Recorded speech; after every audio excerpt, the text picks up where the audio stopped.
Bonjour, ravi de vous retrouver. À la une de l'actualité des Outre-mer, la situation en Nouvelle-Calédonie reste critique. Malgré les opérations de déblaiement des forces de l'ordre, la route entre Nouméa et l'aéroport reste toujours bloquée ce mardi. L'accès au Medipôle, le centre hospitalier de l'île, est toujours très compliqué. Dans ce contexte, la bonne organisation du scrutin des élections européennes suscite des inquiétudes. Les élus craignent une abstention record. Chez Mariaï. 220 000 électeurs sont appelés aux urnes ce dimanche, mais pour la majorité d'entre eux, ce n'est ni l'urgence ni la préoccupation, alors que la Nouvelle-Calédonie traverse une crise majeure depuis plus de 3 semaines. 7 morts et des centaines de blessés sont à déplorer. Les quartiers de Nouméa et de son agglomération ne sont toujours pas sécurisés. La mobilisation des militants indépendantistes continue. À 40 km de Nouméa, l'aéroport international reste fermé jusqu'à nouvel ordre. Le couvre-feu mis en place sur l'ensemble du pays est également maintenu jusqu'au 10 juin. Dans ce contexte de forte tension, aucune campagne pour les européennes n'a été menée sur le terrain. L'État s'est pourtant engagé à maintenir ces élections ce dimanche. Le haut-commissaire de la République assure que le matériel de vote est bien arrivé, mais dans de nombreux quartiers, les bureaux de vote habituels sont incendiés ou vandalisés. À 5 jours du scrutin, personne ne sait officiellement où les électeurs pourront voter en toute sécurité. Enfin, autre difficulté, l'acheminement du matériel de vote dans les endroits les plus isolés, notamment aux îles Loyauté. Information confuse, la compagnie Air Canada envisagerait une reprise partielle des vols commerciaux à partir de demain via un pont aérien entre l'aérodrome de Magenta et l'aéroport de la Tontouta. Autre inquiétude, les conséquences sur la situation de l'emploi. La Chambre de commerce et d'industrie de la Nouvelle-Calédonie estime à 7 000 le nombre d'emplois perdus. Leïla Zelouma avec nos équipes de Calédonie la Première. Dans la zone industrielle de Ducos, il ne reste plus grand-chose de ce magasin Décorama. Quelques heures auront suffi aux émeutiers pour détruire des années de travail. En plus du choc de voir leur entreprise anéantie, s'ajoute maintenant l'incertitude de l'avenir pour les employés. Je dis non, c'est pas possible, ils n'ont pas fait ça. Bah si, il n'y a plus rien. 13 ans cette année, donc ouais, franchement c'est dur, c'est dur. Dur de voir ça. Cette enseigne de bricolage, dont dépendait la survie de petites entreprises locales, n'est pas un cas isolé à Ducos. Particulièrement impactés par les incendies, le pillage et le vandalisme, les magasins alimentaires de ce quartier qui réouvrent ont un chiffre d'affaires faible, entre 5 et 15% seulement. Le contexte insurrectionnel a fragilisé l'économie et l'emploi sur l'archipel. En Nouvelle-Calédonie, au moins un Calédonien sur 4 est actuellement au chômage partiel, ce qui représente 7 000 emplois directs ou indirects, selon la Chambre de commerce et d'industrie. Et les projections n'annoncent rien de bon dans les semaines à venir.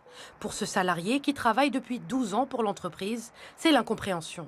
Franchement, il y avait la colère. Pourquoi venir brûler le gagne-pain de toutes les familles qui travaillent à Décorama. Selon les spécialistes, les pronostics de retour à l'emploi seront liés à la reconstruction rapide des entreprises totalement détruites. La crainte est désormais de creuser encore un peu plus le déficit de la CAFAT, la sécurité sociale locale, déjà fragilisée.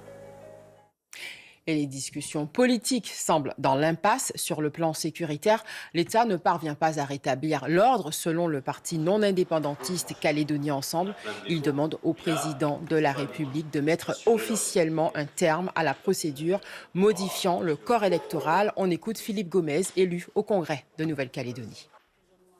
Il n'y a pas aujourd'hui de consensus national pour adopter ce dégel du corps électoral. Et donc, lorsqu'il aura dit officiellement on arrête cette procédure, nous sommes persuadés à Calédonie Ensemble que ça facilitera la démobilisation sur le terrain d'un certain nombre d'indépendantistes qui continuent à mener des actions violentes, que ça délégitimera aussi ces actions. À La Réunion, les nouvelles drogues de synthèse font des ravages mortels dans la jeunesse. Elles peuvent tuer en quelques minutes. Médecins et associations multiplient les messages de prévention. Daniel Binard et Olivier Murat.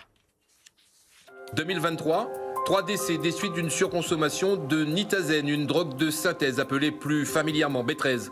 Un nouveau cas recensé la semaine dernière à Saint-Pierre avec la mort d'un jeune homme de 32 ans.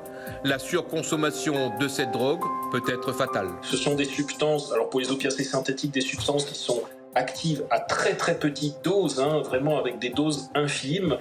Ces opiacés synthétiques, ces fameux nitazènes qu'on a vus en août dernier, qui ont fait manifestement des victimes, elles peuvent être efficaces malheureusement à quelques microgrammes, quelques milligrammes, et entraîner des overdoses très profondes et très rapides, où en quelques minutes, la personne peut être en état d'arrêt respiratoire. Donc... Selon l'association saint-pierroise CREPAP qui lutte contre la drogue, le B13 peut devenir très vite une addiction.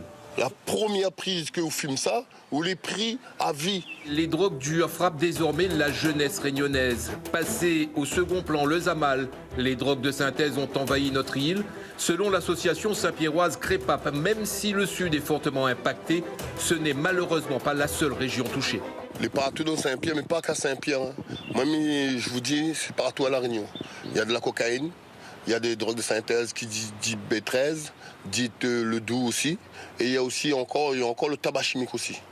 Donc ces drogues sont une vraie épidémie, je vais dire. Et c'est un fléau. Pour l'association CREPAP, il faudrait que l'État, les communes et autres collectivités investissent plus dans la prévention. C'est la seule façon, affirme-t-elle, d'éradiquer le mal. Une embarcation de fortune, un Kwassa, a été arraisonnée au large de Mayotte. Les 30 passagers ont été ramenés au ponton de Mamoudzou avant d'être expulsés vers les Comores en bateau. Le passeur, lui, a été écroué. Et nous vous emmenons respirer l'odeur de la vanille mahoraise. Une association se rend chez les producteurs locaux pour acheter leur récolte.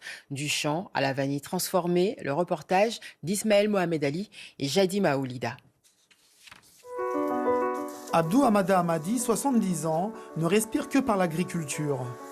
Dans son écrin vert de 2,5 hectares qui lui sert de parcelle, l'originaire de Bandaboa cultive des productions fruitières et maraîchères. Mais depuis 5 ans, la vanille est devenue sa passion. Alors pour la vanille, quand on vient la récolter, il faut regarder ici au bout quand c'est un petit peu jaune. Quand c'est le cas, c'est qu'on peut la récolter. Une fois le fruit de l'orchidée récolté, ces précieuses gousses sont amenées au quartier de la Vigie à Dzoumonier. Julie Moutet appartient à l'association Saveurs et Senteurs. Elle a l'habitude de se rendre chaque mercredi à cette bourse de la vanille, à la rencontre des producteurs locaux, pour leur acheter leur récolte. C'est 60 € le kilo de vanille verte pour les gousses de plus de 14 cm. Pour les gousses inférieures, ça va être 35 € le kilo. Les 200 kilos de vanille achetés à plusieurs producteurs entre Bouyouni, Dzoumonier et Tsingoni sont acheminés au pôle d'excellence rurale de Coconi. Une caverne au trésor où des milliers de gousses de vanille préparées sont couchées sur des étals. La vanille va passer par différentes étapes de séchage et après d'affinage avant d'être commercialisée. Et donc tout ça c'est manuel, tout ça va nous demander énormément de temps. Étudier cette épice, structurer sa filière, mettre en place une éthique de travail et une traçabilité. Les objectifs de l'association Saveurs et Senteurs visent à placer Mayotte au sommet de l'excellence. On lance notre produit pour avoir des produits de qualité. C'est pourquoi ça coûte un peu cher parce qu'il y a pas mal des étapes à respecter.